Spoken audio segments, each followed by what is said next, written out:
Hello नमस्कार सभी विद्यार्थियों का उत्कर्ष क्लासेज के इस सबसे बड़े डिजिटल प्लेटफॉर्म पर आपके अपने एग्रीकल्चर क्लासेज के इस यूट्यूब चैनल पर सभी विद्यार्थियों का आज के इस सेशन में हार्दिक स्वागत और अभिनंदन है।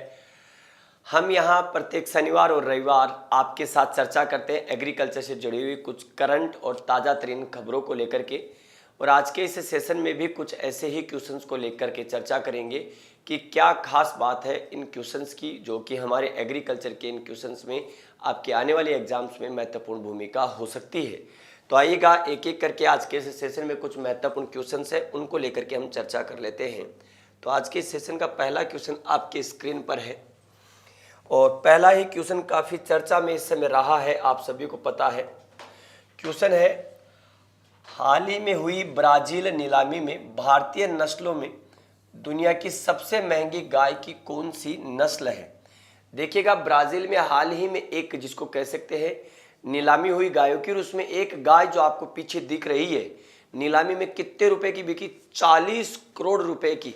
हाँ, ये अलग बात है कि इसे आपके ब्राज़ील में जिसको कह सकते हैं आपके अलग नाम से जाना जाता है। देख करके बड़ा अचरज हो रहा होगा, लेकिन अगर इसकी शान शकल पर जाए और इसको देखें तो बड़ी खूबसूरत गाय नजर आती है आपको। इसे ब्राज़ील में आपके वियाटीना 19 FIV, इसे ब्राज़ील में वियाटीना 19 FIV के नाम से जाना जाता है। ये ध्यान रखना, FIV के नाम से जाना जाता है। यह नस्ल अगर देखा जाए तो भारत की नस्ल जिसको कह सकते हैं नेलोर, ये नेलोर नस्ल जो है कहाँ चली गई? ब्राज़ील में। तो ये भारतीय नस्ल नेलोर है, ये ध्यान रखना है आपको, ठीक है। तो आपके इसे हम भारत में किस नाम से जाना जाता है? भारतीय नस्ल नेलोर। और नेलोर क्या है? तो ये ध्यान रखना, नेलोर आंध्र प्रदेश की नस्ल है, ये ध्यान रखना, आंध्र प्रदेश के नेल्लोर जिले की, ठीक है। तो पंगानूर, ये पंगानूर जिसको कह सकते हैं आपके मिनिएचर काऊ है। तो which Indian breed of cow is the most expensive breed of cow in the world in the recent Brazilian auction. देखिएगा, जिसको कह सकते हैं आपके ट्रायंगल शेप में इसका जो आपके कुबड़ हम्प आपको दिखाई देगा, ये ध्यान रखना है आपको, ठीक है। और शान और शक्ल जिसको कह सकते हैं बड़ी खूबसूरत, नथुने देखेंगे तो आपके ब्लैक, और कलर अगर देखेंगे तो शार्प वाइट कलर जिसको कह सकते हैं। आपके गलकंबल अगर देखेंगे तो गलकंबल जिसको कह सकते हैं पूरा, जिसको कह सकते हैं 12 पूरा लटकता हुआ, जिसको कह सकते हैं झालरदार, जिसको कह सकते हैं आपको गलकंबल दिखाई देगा। तो पंगानूर, गंगातीरी, हल्लीकर और नेल्लोर, तो कौन सी है? नेल्लोर, ये ध्यान रखना आपको, ठीक है। कौन सी है? नेल्लोर। तो यह आपको ध्यान रखना है, कौन सी है? नेल्लोर है, ये ध्यान रखना है आपको, ठीक है। आइएगा, अगला सवाल आपकी स्क्रीन पर है। हाल ही में खाद्य और कृषि संगठन के मत्स्य प्रबंधन उपसमिति के पहले उपाध्यक्ष के रूप में किसे नामित किया गया? Who was recently named as the first vice chairman of the fisheries management sub committee of the food and agriculture organisation. अगर हम बात करें FAO का जो मत्स्य का जो प्रबंधन देखने वाला है, उसके पहले उपाध्यक्ष, यानी कि भारत का आपका इसमें पहली बार कोई मेंबर आपके उपाध्यक्ष बनेगा जो कि आपके क्या काम करेगा? अगर देखा जाए तो मत्स्य से संबंधित वैश्विक स्तर पर आपके कार्य करते हैं। और अगर यहाँ पर देखा जाए तो ये 2 साल के लिए बनाया गया है। नरेंद्र सिंह तोमर, तो नरेंद्र सिंह तोमर साहब तो इसको कह सकते हैं आजकल मध्य प्रदेश की राजनीति में सक्रिय है। अर्जुन मुंडा जिसको कह सकते हैं आजकल केंद्र सरकार में जिसको कह सकते हैं आपके केंद्रीय कृषि मंत्री का दायित्व है इनके पास। डॉक्टर बालाजी या हिमांशु पाठक साहब आपके ICAR के क्या है? तो ICAR के वर्तमान में DG हैं। नरेंद्र सिंह तोमर साहब हमारे एक्स एग्रीकल्चर मिनिस्टर थे, आपको ये पता ही होगा।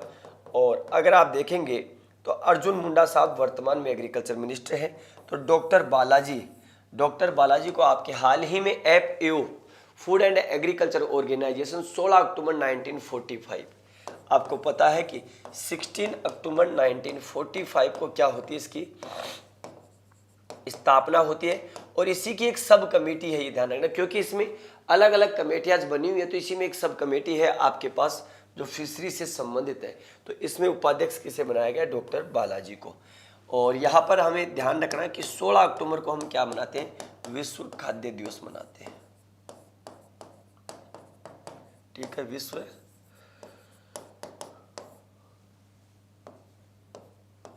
खाद्य दिवस मनाते हैं। तो राइट आंसर इसका क्या हो जाएगा? सी। सर्वोच्च संस्थान है एग्रीकल्चर से संबंधित। ओवरऑल वर्ल्ड के डाटा यही से जारी होते हैं। अगला देखिएगा, गन्ने में एफआरपी जिसको कह सकते हैं कि सीजन 2023-24 के 2023-24 से 24-25 में कितने प्रतिशत की बढ़ोतरी हुई? What is the percentage increase in FRP in sugar cane from the season 2023-24 to 24-25। जिस प्रकार हमारे यहाँ पर मिनिमम सपोर्ट प्राइस होता है, वैसे ही आपके यहाँ गन्ने में रिम्यूनरेटिव प्राइसेज आपके उसको कह सकते होते हैं। यहाँ पर एक विशिष्ट बाध्यता जिसको कह सकते हैं क्या है कि निर्धारित एक प्रकार से निर्धारित एमएसपी से कम प्राइस पर गन्ने को कोई भी फैक्ट्री खरीद नहीं सकती। यहाँ पर ये बाध्यता है, ये ध्यान रखना है आपको। ठीक है, जैसे अगर आपके जो भी प्राइस है उस प्राइस पर अगर हम बात करें, उस प्राइस से नीचे क्या नहीं कर सकती आपके, इसको कह सकते हैं आपकी खरीद नहीं सकती। कौन? तो आपके फैक्ट्रियाँ, ये ध्यान रखना, क्योंकि फैक्ट्रियों की जब बात होती है तो फैक्ट्रियाँ जिसको कह सकते हैं आपके किसानों के, कई बार इसको कह सकते हैं जब कम पैसे में आपके खरीदने की बात आती है तो यहाँ किसानों को लॉस होता है, ये ध्यान रखना। ठीक है, तो ये आपको ध्यान रखना। जैसे हम बात करें वह 315.10 रुपये पर क्विंटल, ये ध्यान रखना आपको। ठीक है, तो इससे कम पर नहीं खरीद सकती, ये ध्यान रखना। तो किसान इसका मतलब एमएसपी में फिर भी क्या है, सिक्योर नहीं होता, क्योंकि एमएसपी में ऐसा रहता है कि मार्केट में इसको कह सकते हैं उससे आपके बाजार में उसकी वो नहीं रहती कि दुकानदार जिसको कह सकते खरीदेगा ही खरीदेगा, क्योंकि आपके गन्ना जिसको कह सकते हैं क्या वाणिज्यिक फसलों में आती है और आपका इसका हम काफ़ी इस्तेमाल जिसको कह सकते हैं करते हैं किसमें? शर्करा बनाने में। और इसका एक और है कि इसका आजकल हम बायोडीजल में भी तो प्रयोग करते हैं। ठीक है, बायोडीजल में, तो इसलिए आपके इससे विकल्प ज़्यादा हैं, इसलिए कोई भी फिक्स एमएसपी जिसको आपके क्या नाम दिया गया एफआरपी, इससे कम पर नहीं खरीद सकती। तो 2023-24 में थी, उससे 2024-25 में कितने परसेंट की बढ़ोतरी हुई? 15, 25, 4 और 8। तो आपके कितने पैसे की बढ़ोतरी हुई आपको ये बताना है। ठीक है, तो अगर आप यहाँ पर देखेंगे तो कितने पैसे की बढ़ोतरी हुई है? 8% की बढ़ोतरी हुई है, ये ध्यान रखना आपको। ठीक है, अगला सवाल आपके स्क्रीन पर है। हाल ही में आई रिपोर्ट के अनुसार नागालैंड में औषधीय और सुगंधित पौधों की कुल स्वदेशी प्रजातियां कितनी है? ये ध्यान रखना आपको। ठीक है, तो नागालैंड से एक रिपोर्ट आई, क्योंकि नागालैंड जिसको कह सकते हैं हमारे नॉर्थ ईस्टर्न राज्यों में है, और नॉर्थ ईस्टर्न राज्यों में आपको पता है कि वहाँ पर वनस्पति खूब है, घनी वनस्पति है। तो अगर वहाँ पर देखें तो वहीं से रिपोर्ट है, according to the recent report how many indigenous species of medicinal and aromatic plants are there in a Nagaland? 450, 890, 650, 750। तो 650, ये ध्यान रखना आपको।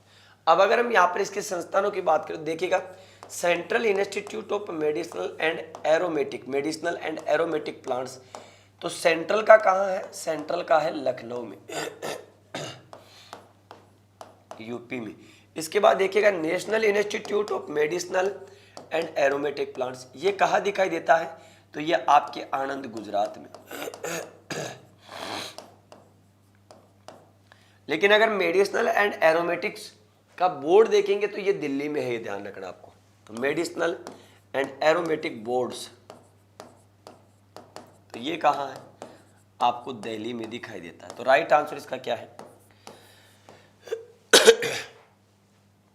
नागालैंड है 60-50 indigenous species of medicinal and aromatic plants. तो ये आपके हाल ही में चर्चा में रहा है। अगला देखो, किसे केंद्रीय खाद्य प्रसंस्करण उद्योग मंत्रालय ministry of food processing industries का अतिरिक्त प्रभार दिया गया? देखिएगा आपके यहाँ पर किसे केंद्रीय खाद्य प्रसंस्करण उद्योग मंत्रालय का अतिरिक्त भार दिया गया, ये ध्यान रखना है आपको। अगर आप देखेंगे तो भी हाल ही में अगर देखा जाए तो आपके केंद्र सरकार, जिसको कह सकते हैं केंद्र सरकार ने आपके क्या हुआ है, आपके इसमें समझौते हुए एक प्रकार से, जिसको कह सकते हैं आपके पार्टी गठबंधन जो नहीं होते, पार्टी गठबंधन, ये ध्यान रखना है।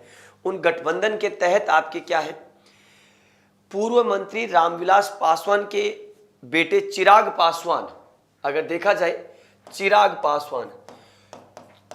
पासवान और वर्तमान एनडीए सरकार, इनके मध्य आपके लोकसभा चुनाव में सीटों के वितरण को लेकर के गठबंधन हुआ। और इस गठबंधन में चिराग पासवान के चाचा और रामविलास पासवान के भाई पशुपति पारस, ये ध्यान रखना, पशुपति पारस जो कि अभी तक केंद्र सरकार में क्या थे, अगर आपको पता हो तो पशुपति पारस केंद्र सरकार में मंत्री बने हुए थे। और कौन से मंत्री थे, ministry of food processing industries. तो गठबंधन में चिराग पासवान को जगह दी गई, लेकिन इनके साथ किसी भी प्रकार का ना तो बातचीत हुआ ना ही समझौता हुआ। तो इससे नाराज होकर के इन्होंने दे दिया इस्तीफा। और इस्तीफे के बाद आपके मिनिस्ट्री ऑफ फूड प्रोसेसिंग के कार्य के लिए किसी एक को अतिरिक्त चार्ज दिया गया, अनुराग ठाकुर, किरण रिजिजू, स्मृति ईरानी और गिरिराज सिंह। तो ये चार्ज दिया गया किरण रिजिजू साहब को, ये ध्यान रखना है आपको, ठीक है। Who has been given additional charge of the Union Ministry of Food Processing Industries। तो किसको दिया गया, किरण रिजिजू को, ये ध्यान रखना आपको, ठीक है। आगे देखें, भारत सरकार ने किस राज्य में बागवानी कृषि व्यवसायों को बढ़ावा देने के लिए एडीबी के साथ समझौता किया, ये ध्यान रखना। आपके एडीबी अगर हम बात करें तो यहां पर एशियन डेवलपमेंट बोर्ड के साथ समझौता किया। In which state has the government of India signed an agreement with ADB to promote horticulture agriculture business? Karnataka. देखिएगा कर्नाटक में तो अगर देखा जाए तो वैसे ही हॉर्टिकल्चर का काफ़ी अच्छा बोलबाला है। जैसे आपके फ्लावर्स का जिसको कह सकते हैं उत्पादन होता है, फ्रूट्स में भी काफ़ी अच्छी स्थिति है, केले के उत्पादन में भी अच्छी स्थिति रखती है, पहली तो नहीं है। इसी प्रकार महाराष्ट्र में भी आपके फ्रूट्स का अच्छा है।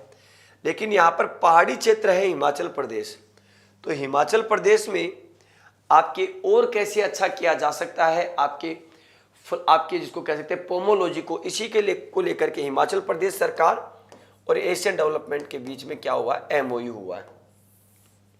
अगर आपके हिमाचल में हम बात करते हैं तो देखिएगा यहाँ पर मशरूम अनुसंधान निदेशालय भी है एक, तो क्या है, मशरूम अनुसंधान निदेशालय। तो ये मशरूम अनुसंधान निदेशालय कहाँ है, तो ये मशरूम अनुसंधान निदेशालय आपको हिमाचल प्रदेश में दिखाई देगा।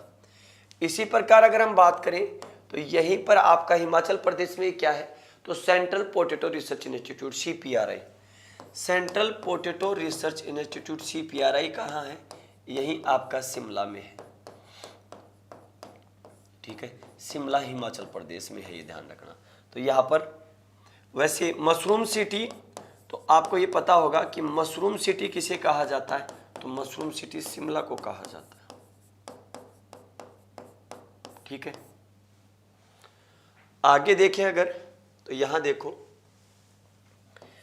अभी 1-2 दिन पहले ही राजस्थान में आपके राजस्थान के जो स्थानीय अखबार जैसे दैनिक भास्कर और आपके राजस्थान पत्रिका में ये खबर छपी हुई थी।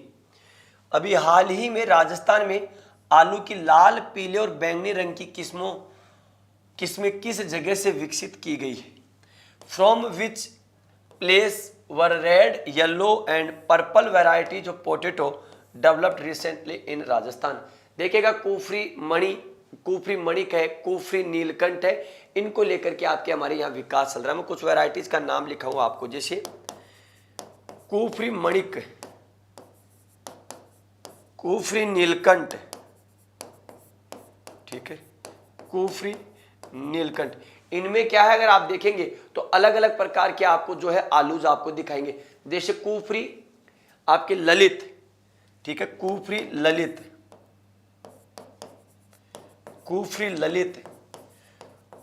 कुफरी जामुनिया, अगर देखा जाए तो कुफरी, जामुनिया,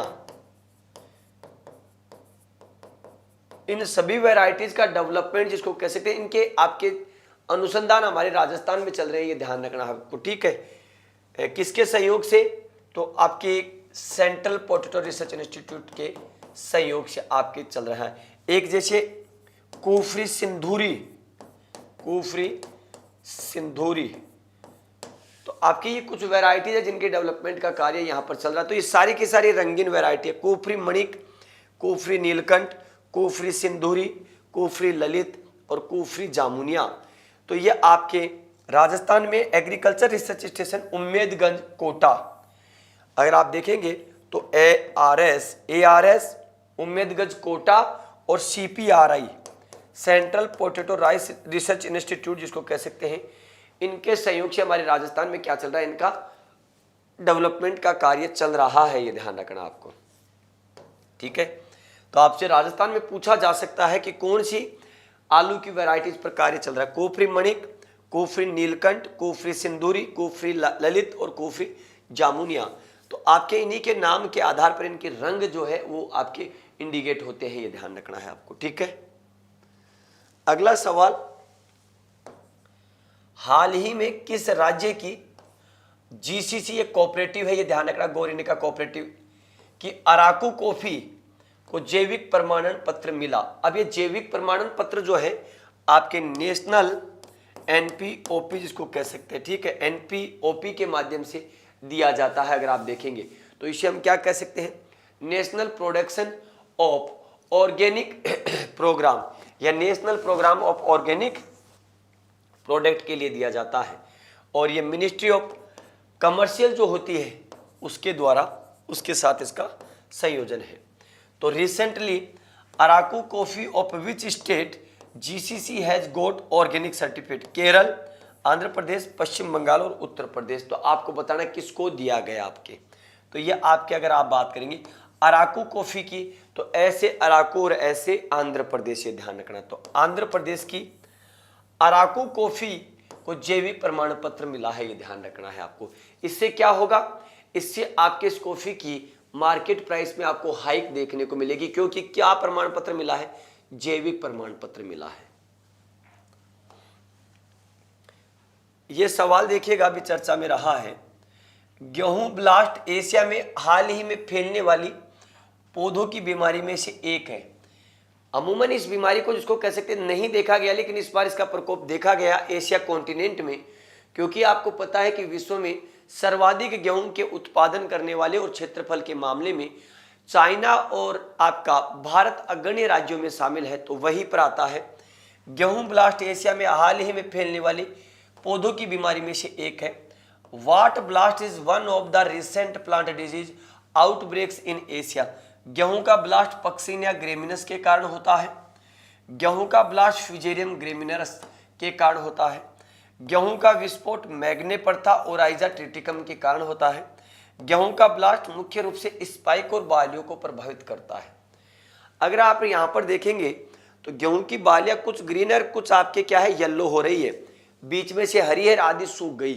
तो ये आपके क्या है, गेहूं का ब्लास्ट जिसको कह सकते होता है किसकी वजह से, तो मैग्नेपर्था ओराइजा ट्रिटिकम, ये ध्यान रखना है आपको, इसकी वजह से होता है। और प्रभावित होने वाले अंग कौन से इसकी वजह से, तो गेहूं की बालियां जिसको कह सकते हैं, आपके स्पाइक्स जिसको कह सकते हैं, इसका इन्फ्लोरेंस जो होता है वो इससे प्रभावित होता है, ये ध्यान रखना। तो C और D इसका राइट आंसर है, ये ध्यान रखना। ए अगला सवाल, वर्ष 2023 में किसे भारत की बाजरा रानी करार दिया गया? तो ये बाजरा ने भारत की मिलेट, क्वीन ऑफ मिलेट्स है, ये ध्यान रखना आपको, क्योंकि बाजरे के लिए वर्ड मिलेट्स नहीं पॉली मिलेट यूज होता। तो भारत की millets Rani, queen of Indian millets के रूप में। तो यह एक आदिवासी जनजाति समुदाय से संबंध रखने वाली मध्य प्रदेश की एक महिला है, जिसने अपने यहाँ घर पर जिसको कह सकते हैं विभिन्न प्रकार के, इसको कह सकते हैं लोकल मिलेट्स को क्या कर रखा है, स्टोर कर रखा है। Who has been dubbed as the millet queen of India in 2023, क्योंकि वर्ष 2023 को हम किस रूप में सेलिब्रेट कर रहे हैं, तो वर्ष 2023 को हम सेलिब्रेट कर रहे हैं अंतरराष्ट्रीय मिलेट वर्ष, अंतरराष्ट्रीय मिलेट्स वर्ष, ये ध्यान रखना आपको, ठीक है। इस रूप में हम सेलिब्रेट कर रहे हैं। तो लहरी बाई, मनोहरी बाई, लाल बाई और लक्ष्मीबाई, तो आपके इन्हें ब्रांड एम्बेसडर बना रखा है मध्य प्रदेश में भी मिलेट्स के लिए, ये ध्यान रखना। तो आपको क्या है, ए लहरी बाई। मिलेट्स में वैसे ध्यान रखना, मिलेट्स के प्रोडक्शन में, मिलेट्स प्रोडक्शन में पहला स्थान जो है कौन रखता है, तो ये ध्यान रखना है आपका भारत, ठीक है। भारत क्या रखता है, पहला स्थान, ये ध्यान रखना। और इधर अगर स्टेट्स में बात करें मिलेट्स के प्रोडक्शन में, तो राजस्थान क्या है, उत्पादन में अग्रणीय है, राजस्थान अग्रणीय है, ये ध्यान रखना आप। तो राइट आंसर इसका क्या है बेटा, ए इसका सही आंसर है, ये ध्यान रखना, ठीक है। यहां ये एक आपके यूपी एजीटी है, जो कि आपके उत्तर प्रदेश में एग्रीकल्चर टेक्निकल असिस्टेंस की एक वैकेंसी आई हुई, कृषि प्राविधिक जिसको कह सकते हैं। इसके फॉर्म आपके 1 मई से शुरू होने वाले हैं। तो इसका उत्कर्ष का आपका अपना कोर्स जो है अवेलेबल है। तो आप सभी विद्यार्थी जो एजीटीए की तैयारी कर रहे हैं या करना चाहते हैं, वो सभी विद्यार्थी इस कोर्स में आप जुड़ सकते हैं। कृषि प्राविधिक सहायक आचार्य भर्ती, ये आपके बैच है, लाइव फ्रॉम स्टूडियो है, 15 मार्च 2024 से शुरू हो रहा है। और 1000 रुपये जिसको कह सकते हैं, इसकी आपको क्या दिखाई देगी, फीस दिखाई देगी, ये ध्यान रखना है आपको, ठीक है। अगला सवाल देखिएगा, भारत को योजना आयोग के अनुसार कुल कितने सस्य जलवायु खंडों में बांटा गया, ये ध्यान रखना। According to the planning commission, India has been divided into how many agro climatic division. योजना आयोग के अनुसार कुल कितने सस्य जलवायु खंड है। देखिएगा, नेशनल एग्रीकल्चर रिसर्च प्रोजेक्ट नार्प के अनुसार 131 एग्रो क्लाइमेटिक जोन्स हैं। लेकिन अगर हम योजना आयोग की बात करते हैं, तो योजना आयोग के अनुसार अगर आप देखोगे, तो योजना आयोग या नीति आयोग के अनुसार 15 एग्रो क्लाइमेट जोन्स है। इनको इनके व्यापक अध्ययन के लिए हम इन्हें 72 सब जोन्स में क्या कर देते हैं, डिवाइड कर देते हैं। और यहाँ पर इसी के अनुसार अगर हम देखें, तो national bureau of soil survey and land use planning के अनुसार अगर देखा जाए, तो 20 एग्रो इकोलॉजिकल जोन है, जिनको 60 सब जोन्स में हम बांट देते हैं, ये ध्यान रखना आपको, ठीक है। तो यहाँ पर क्या है, 15 इसका राइट आंसर आपको इसको कह सकते हैं दिखाई देगा, ये ध्यान रखना है, ठीक है। राजस्थान में 10 है, यूपी में 19 है। सन 1875 में भारतीय मौसम विज्ञान विभाग की स्थापना कहाँ की गई थी। Where was the Indian Meteorological Department established in 1875। Pune, Kolkata, New Delhi और शिमला। तो यह आपके 1875 में अगर देखा जाए, तो 1875 में आपको ये ध्यान रखना है। अगर आप देखेंगे तो 1875 में पश्चिम बंगाल, ठीक है, 1800 पश्चिम बंगाल के कोलकाता में, ये ध्यान रखना आपको, इसको स्थापित किया गया था, ये ध्यान, कोलकाता में। तो 20 का क्या है, राइट आंसर। अगला देखो, राजस्थान में सबसे कम वर्षा वाला व अधिक तापमान वाला एग्रो क्लाइमेटिक जोन कौन सा है। राजस्थान में सबसे कम वर्षा होती है और सबसे अधिक तापमान है। तो देखिएगा, अगर आप देखेंगे फर्स्ट सी, जिसे आप क्या कह सकते हैं, अति शुष्क और आंशिक सिंचित पश्चिमी मैदानी, ठीक है, पश्चिमी मैदानी क्षेत्र। तो अगर इसमें देखेंगे, तो आपका जैसलमेर और बीकानेर इसमें आपको दिखाई देगा। ये राजस्थान का सबसे बड़ा एग्रो क्लाइमेट जोन है, ठीक है, सबसे बड़ा एग्रो क्लाइमेट जोन है। खास बात क्या दिखाई देगी इसमें, खास बात यह है कि आपके यहाँ एक तो excellence centre of date farm जो कि सगरा भोजका में है, central institute of arid horticulture जो कि आपके बीचवाल बीकानेर में है वो स्थापित है। तो यहाँ पर सम जैसलमेर एक ऐसा स्थान है जो कि अपने पर्यटक के लिए जाना जाता है, लेकिन सबसे कम बरसात वहीं होती है। तो आपके यहाँ पर सबसे ज्यादा गर्मी भी आपको देखने को मिलेगी फर्स्ट सी, ये ध्यान रखना आपको, ठीक है। तो 20 का क्या है राइट आंसर है। अगला सवाल, विश्व में सब्जियों का सबसे बड़ा निर्यातक देश कौन है? The largest exporter of vegetables in the world. देखिएगा, आपके उत्पादन की बात नहीं कर रहा है कि ये आपके उत्पादन को लेकर के चर्चा कर रहा है, ये उत्पादन को लेकर के बात नहीं कर रहा है, ये जबकि क्या है एक्सपोर्ट को लेकर के आपके बात कर रहा है कि सबसे ज्यादा जो है एक्सपोर्ट कौन करता है, ये ध्यान रखना है आपको, ठीक है। तो हमें ये देखने की आवश्यकता है। उत्पादन में अगर हम बात करें, अगर आप प्रोडक्शन के पर्पज से बात करेंगे कि प्रोडक्शन किसका सबसे ज्यादा है, तो प्रोडक्शन में आपको पता है कि चाइना जिसको कह सकते हैं पहले स्थान पर है, इसके बाद आपको इंडिया दूसरे स्थान पर दिखाई देगा। यही स्थिति आपके किस में आती है? फ्रूट के प्रोडक्शन में आती है। तो उत्पादन आपका चीन करता है, लेकिन यहां पर निर्यातक की बात करते हैं तो नीदरलैंड जिसको कह सकते हैं फ्लोरिकल्चर में भी सर्वाधिक एक्सपोर्टर है और आपके वेजिटेबल में भी सर्वाधिक एक्सपोर्टर आपको दिखाई देगा, सी, ये ध्यान रखना है आपको, ठीक है। अगला सवाल अगर हम देखें तो देखिएगा, IHITC international horticulture innovation and training centre अंतरराष्ट्रीय उद्यानिकी नवाचार और प्रशिक्षण केंद्र कहाँ स्थित है, ये ध्यान रखना। IHITC international horticulture innovation and training centre, where is the international horticulture innovation and training centre locate? Jaipur में। तो जयपुर में ही है, और जयपुर में भी कहाँ है, तो ये ध्यान रखना दुर्गापुरा, ठीक है। कहाँ है? दुर्गापुरा है, ये ध्यान रखना। अजमेर, दिल्ली, लखनऊ, तो ये आपके क्या है राइट आंसर इसका ए, दुर्गापुरा, ये ध्यान रखना, ठीक है। और अगर आप देखेंगे तो किसके सहयोग से है? हॉलैंड के सहयोग से है, ये ध्यान रखना, ठीक है। तो ये हमें ध्यान रखना है। तो आज के इस सेशन में कुछ ये हमारे महत्वपूर्ण क्वेश्चंस थे जिनकी चर्चा की। तो आज के इस सेशन को हम यहीं पर विराम देंगे, पुनः मिलेंगे कुछ और क्वेश्चंस के साथ। तब तक के लिए सभी विद्यार्थियों को नमस्कार, जय हिंद, जय भारत, बेस्ट ऑफ लक।